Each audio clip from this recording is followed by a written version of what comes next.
Vocês estão conversando um com o outro. É que você não pode ouvir. Ele tá falando mal de você. Fala, meus atletas, bem-vindos. Meu nome é Danilo Claro, sou sócio aqui da Olympus, estou com meu grande amigo e sócio também, Henrique Kuniyoshi. E hoje a gente vai para o segundo episódio, a segunda parte do melhor podcast de esporte do Brasil, o OlimpoCast. Isso aí. Do mundo. A gente já tem vinheta já? Agora já. Agora a primeira foi só improvisada. Solta a vinheta.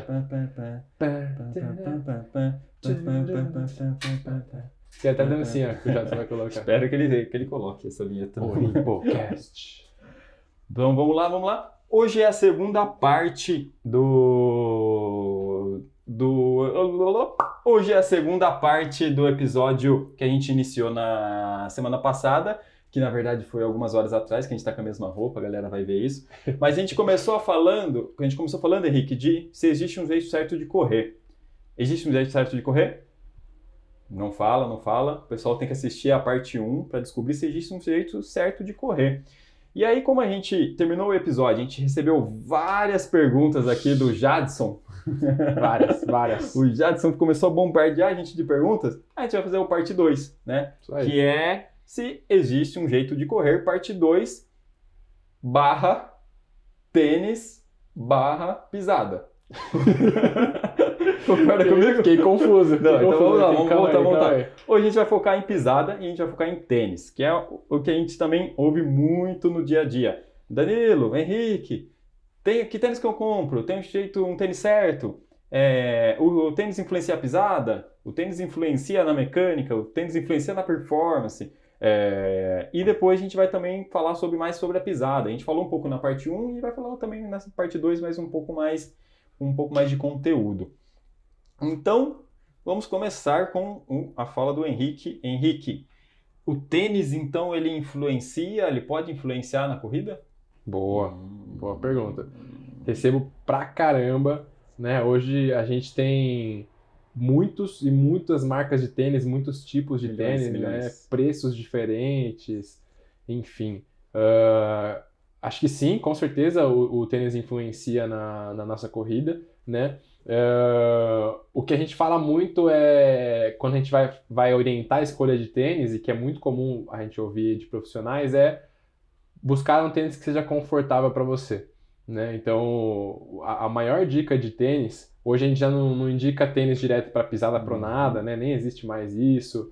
Pisada supinada. O cara da loja indica. O cara da loja indica porque ele tem que vender, né? O cara da loja é complicado. Né? Mas a indicação principal sempre já virou muito simplista falar de que o tênis dele deve ser confortável, né? Mas, o tênis deve ser confortável, mas onde que entra a questão de altura, de drop, de cabedal, rigidez de cabedal, de altura da entressola? Tem vários dados pequenos hoje de tênis e que podem sim interferir um pouco na corrida, né? Quando eu falo um pouco, é um pouco mesmo, né? O que eu costumo falar para todos os corredores que passam comigo, a gente deve treinar uma mecânica de corrida e preparar fisicamente o seu corpo para que qualquer tênis sirva. Então, se você quiser correr de placa de carbono, tem que servir. Se você quiser correr de tênis pesado e estruturado, tem que servir. Se você quiser correr de crocs, tem que servir, né? Então, uma boa mecânica com um bom preparo físico permite isso, desde que você consiga se adaptar ao tênis, né? Passar por uma fase de adaptação, né? Então, eu falo muito disso, assim, temos que treinar o nosso corpo para que qualquer tênis sirva. Depois disso, a gente pensa no tênis confortável e depois disso a gente começa a pensar nos detalhes específicos de cada tênis. Tá bom. O Jadson que perguntou baixinho, o que é cabedal? O que é não sei o quê? Então, vamos começar explicando então, acho que desde da estrutura do tênis e depois essa parte acho que mais específica que você falou no final. Depois que a pessoa já está preparada, né, que ela... e aí como que cada especificidade de cada tênis aí pode influenciar um pouco ou não pode influenciar nada. Acho que vamos começar primeiro explicando o que vem no tênis, né? Ele é um tênis normal? O tênis de corrida é um tênis normal?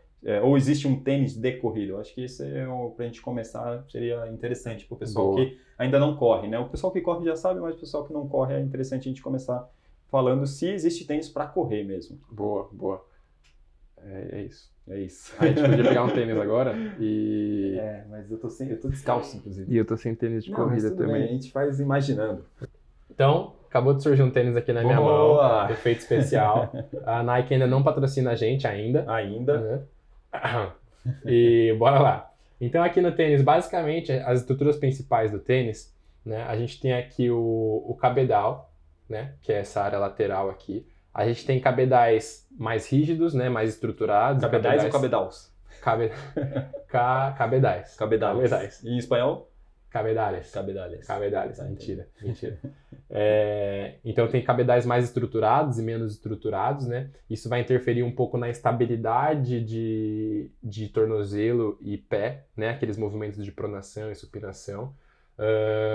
A gente tem a parte de lingueta, a parte de palmilha, que fica aqui dentro do tênis, né? A gente tem aqui a entressola, né, do tênis, que é essa parte.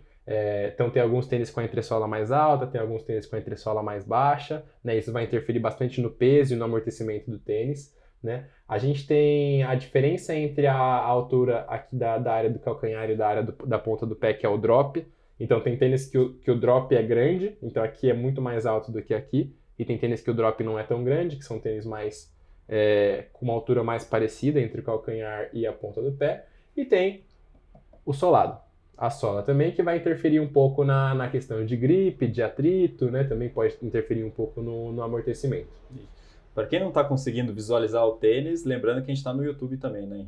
Então... é verdade. Então, mas deu para entender. Eu estava de olho fechado aqui, eu consegui entender. Conseguiu? Então, consegui visualizar. É isso que importa. Mas a galera que está curiosa para ver o tênis, entra no YouTube lá que vai acompanhar certinho esse vídeo também, tá? Boa. E então, acho que respondeu a pergunta. Então, existe tênis para correr, né?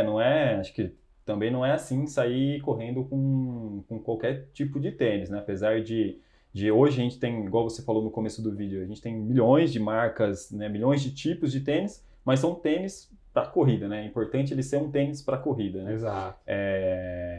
Justamente por toda essa estrutura que ele fornece hoje para a gente, né? E vamos lá, Henrique, e o que você acha desses de carbono, né? Você falou de um tênis básico, né? Que acho que é o mais comum que a gente acha no mercado hoje para comprar. E aí começou, né? Com a história até do Kipchoge, né? Batendo o recorde da maratona, 1,59, que a gente está até vendo aqui no fundo, aqui, olha ali, tá? Boa. E começou essa moda, vamos dizer assim, de carbono, né? Carbono, placa de carbono. O que você acha? Primeiro fala a sua opinião mesmo, você já correu, o que você acha, o que você indica para o pessoal aí, o que dá para falar sobre isso? Boa. Acho que assim, é isso mesmo que você falou, o tênis com placa de carbono, eu acho que o marco mesmo de surgimento dele foi com aquele projeto de maratona abaixo de 2 horas, né, que o Kipchoge participou. Kipchoge ou Kipchoge? Eu não falo a linguagem do... O Kip. Como é que é? Quem é queniano fala que língua? Queniense? Quenianense? Não sei, acho que eu já Keniense, cortar essa parte. Corta essa parte, vai ficar ruim. Mas então, Kipchoge. Então, o marco foi quando teve aquele primeiro projeto de correr uma maratona abaixo de 2 horas do Kipchoge, e fizeram um tênis específico para ele, a Nike fez um tênis específico para ele que continha placa de carbono. O primeiro projeto ele não conseguiu, teve um segundo projeto e ele conseguiu bater abaixo de 2 horas, né? Usando um tênis de placa de carbono. E a partir daí começou uma moda de tênis de placa de carbono, porque a ideia do tênis de placa de carbono é aumentar a sua resposta no chão e melhorar a sua propulsão. Então essa é a questão do tênis de placa de carbono, né? Eles aumentam a sua resposta contra o solo, aumentam a sua propulsão e fazem você correr mais rápido. Então esse é o marketing em cima do tênis de placa de carbono, né? Hoje tem várias discussões se o formato do tênis ajuda também na velocidade, né? Que é um formato como se fosse uma canoa que te empurra um pouco mais para frente. Né? Isso. Tem várias coisas que foram atribuídas a esse tênis para melhora de desempenho, né? E realmente, assim, eu já usei alguns tênis com placa de carbono, já usei os tênis da Nike, da Adidas, da Puma, da Fila, né? São várias marcas que estão criando esse tênis. E é realmente um tênis que aumenta a sua resposta ao solo, né? Mas toda essa estrutura do tênis que foi feito para aumentar a sua propulsão, ela também gera algumas instabilidades no nosso tornozelo e, consequentemente, no nosso corpo todo, né? Acho que a maioria desses tênis, como eles te jogam um pouco mais para frente, eles fazem você atacar o chão um pouquinho mais com a parte da frente do pé, médio pé, antepé, e principalmente para quem estava acostumado a correr com calcanhar, esse tipo de pisada fica muito instável. Então a gente tende a pronar mais, né? E essa pronação pode gerar movimentos acima do corpo, né? Como o joelho, como valgo de joelho, né? Como queda de quadril. E isso acaba favorecendo algumas lesões. Então eu tenho atendido alguns atletas, alguns corredores de vários níveis diferentes que começaram a usar tênis com placa de carbono e começaram a sentir dores. Principalmente canela e sola do pé, mas às vezes algumas dores na lateral do joelho, né? Que é a síndrome da banda tibial, e um pouco menos comum dores no quadril também. Por conta dessa mudança de tênis, né? Então, eu acho que o tênis com placa de carbono, principalmente esses que estão no mercado agora, eles não são para todos os corredores, tá? Isso é importante pensar.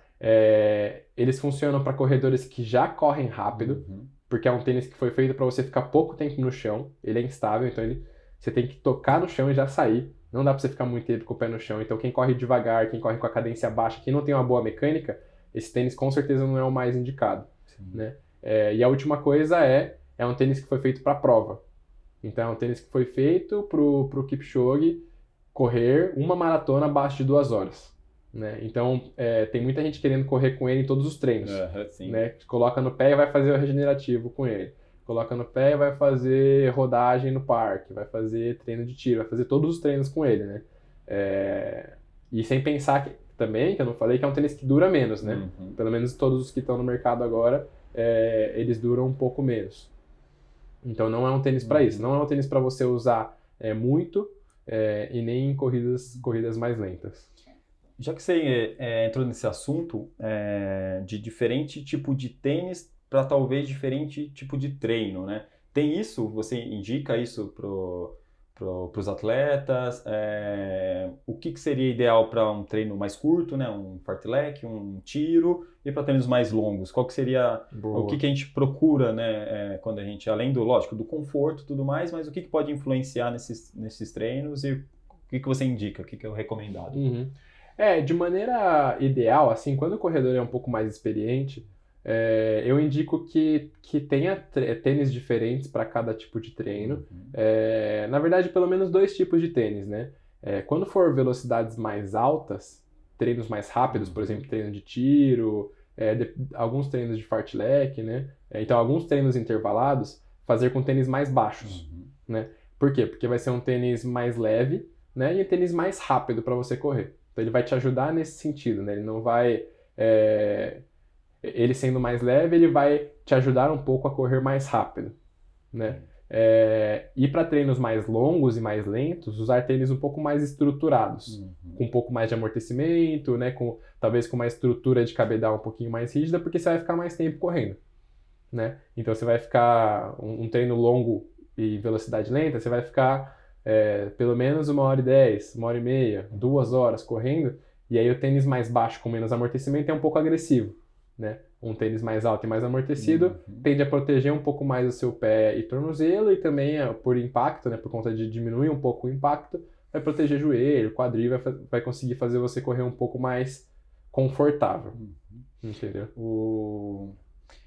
Tem mudando um pouco de assunto, mas ficando no mesmo assunto, tem sempre aquele, não sei se chega a ser um mito, mas o pessoal fala: nossa, Danilo, eu piso pronado porque o cara lá da loja falou que viu que tá o desgaste mais na lateral do pé, e aí eu piso supinado, e aí, ou vice-versa, ou pronado por causa do desgaste, né? Dá para avaliar a pisada pelo desgaste do tênis?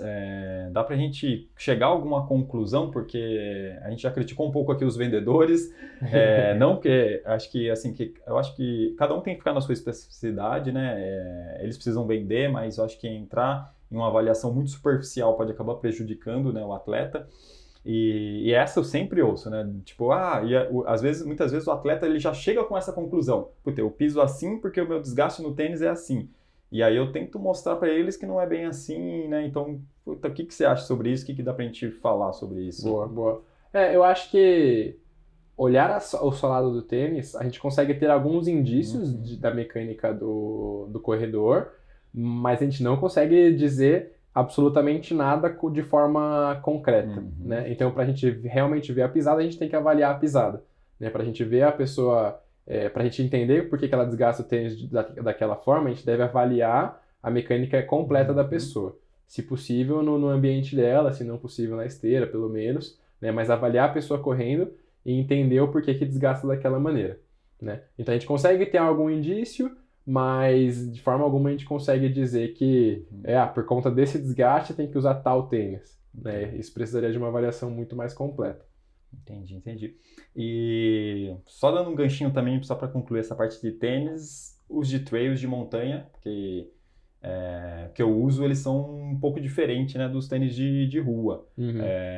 Então, só para a gente também colocar isso para as pessoas que estão ouvindo a gente, o que basicamente que muda entre um e outro que a gente pode falar para o pessoal aí que está ouvindo a gente. Boa. O tênis de trail, ele tem, acho que a principal questão dele é a parte de solado. É um solado que tende a ter um grip diferente, né, por conta de atrito, né, por conta de escorregar, né, quando você está correndo em trilha, em descida, né, você não pode escorregar, né? Sim. Então o solado desses tênis são feitos de uma forma diferente para você conseguir ficar mais estável no chão de trilha, né? E a grande maioria deles também tem um cabedal muito mais rígido, né? Tem alguns até que tem cano alto, né? Justamente para proteger entorse de tornozelo, que acho que é a principal questão de um corredor de trilha, né? Que é pisar num buraco, pisar numa pedra, pisar num galho e torcer o pé. Exatamente. Então, os tênis de trilha, eles têm essa especificidade, eles são ruins, entre aspas, porque eles são mais pesados, né? Ele é mais estruturado, né? Então, até para bater em pedra, galho, essas coisas, eles têm que aguentar, senão fura e você machuca o pé, né? Exatamente. São tênis mais duros, né? Por conta disso também, né? Então, quem está muito acostumado a correr na rua com tênis normal, vai correr com tênis de trilha e acha pesado por causa disso, né? Mas ele tem que ter essas estruturas para justamente proteger o seu pé num terreno que tem várias surpresas, né? Sim. Ele também tem sistema de drenagem, caso mole, então ele tem algumas especificidades que fazem o tênis ficar um pouco mais pesado, mas acredito que são necessárias. Sim. Eu poderia ter respondido essa, mas é que eu tô com preguiça de responder. Tá bom. E você tá falando muito bem, mas é isso. O tênis de trilha ele é mais pesado, ele é mais reforçado, né? Precisa, e o grip embaixo, né? Ele tem umas garrinhas embaixo, que aí tem os níveis, né? Ele tem o intermediário, o nível mais avançado, que é conforme a prova que você vai correr, né? Se você vai concorrer a uma prova que você sabe que vai ter lama, muita descida, rasga-mato, que a gente fala, né? Meio de mato, meio de trilha, você precisa de um grip bem alto ali para realmente segurar. Se você sabe que vai correr que nem uma Igaratá, que a gente vai competir em novembro, ela é mais terra de chão, então você pode usar um gripzinho bem baixo ou até mesmo usar um de rua lá, porque você sabe que a estrada de chão você não vai entrar em trilha, não vai ter lama, né? Espero que não. Mas eu até tô na dúvida ainda se eu vou correr com um gripzinho pequeno ou vou correr com tênis de rua. Você vai correr com qual? Não vou te contar. Não vai me contar? Não vou te contar a estratégia. Também que eu falei que tô na dúvida também. Vou correr descalço. Correr de sandália. Não, mas é isso. Então, assim, então depende da prova que você vai correr. Tem um tipo de tênis, mas é igual você começou lá no início do nosso áudio, do nosso vídeo, que tem que ser confortável. Não adianta você pegar o tênis que o blogueiro falou, que você viu o melhor comercial, ou que o vendedor está tentando te empurrar. Você tem que experimentar, é fundamental experimentar. Se possível, testar e ver se realmente aquele tênis está confortável para você, para aquilo que você quer atingir, né? O objetivo que você quer atingir. Basicamente é isso, né? Então a gente não precisa também ficar gastando milhões, né, de reais aí num tênis só porque o maratonista campeão usou. E se você está iniciando, começar devagar, né? Começar com um tênis mais confortável, não precisa investir muito dinheiro, é o que eu penso. E aí você vai sentindo, cada vez que você for treinando mais, você vai mudando o tênis, vai usando um drop mais baixo, igual você falou, para tiro, e assim a gente vai moldando de acordo com a evolução do corredor, né? Acho que a evolução do tênis acompanha muito a evolução do corredor, né? Então não adianta... tem aquelas pessoas empolgadas que vou começar a correr e já comprou um monte de coisa para corrida, o melhor relógio, o melhor tênis. Eu acho que não precisa disso. A corrida ela ela é fantástica por causa disso, que é um esporte muito democrático, né? Você pode começar com baixo investimento, mas você tem que ir construindo aos poucos a sua corrida, junto com a mecânica, junto com a performance, junto com aí o seu investimento em equipamentos também. É ou não é, Henrique? É isso aí. Muito isso bom. Aí. Então, acho que estamos encerrando aí a parte 2, né? Que foi bem... Completou muito a parte 1, que a gente começou, né? Como episódio 1, se existe um jeito certo de correr, e agora se existe talvez um tênis certo para correr, né? E, pô, queria agradecer mais uma vez a sua participação. Estamos aqui. Uma semana depois, Uma né? semana depois, semana aqui, depois. a gente introduziu esse assunto aí para vocês. A gente veio com a mesma roupa, né? Olha Engraçado, que incrível. mas tudo bem. É isso. O OlimpoCast não vai ficar só na corrida, né? A gente vai trazer outros assuntos. O pessoal do CrossFit pede muita informação pra gente, pessoal de beach tênis, de futevôlei. Então, nos próximos episódios, aguardem que a gente vai lançar aí nas mídias da Olimpo aí, o que a gente vai lançar nas próximas semanas. Mas fiquem com a gente, entre no nosso canal do YouTube, inscrevam-se, podcast, salve nos favoritos. Henrique, bora. Tamo junto, bora correr, galera. Isso aí, valeu.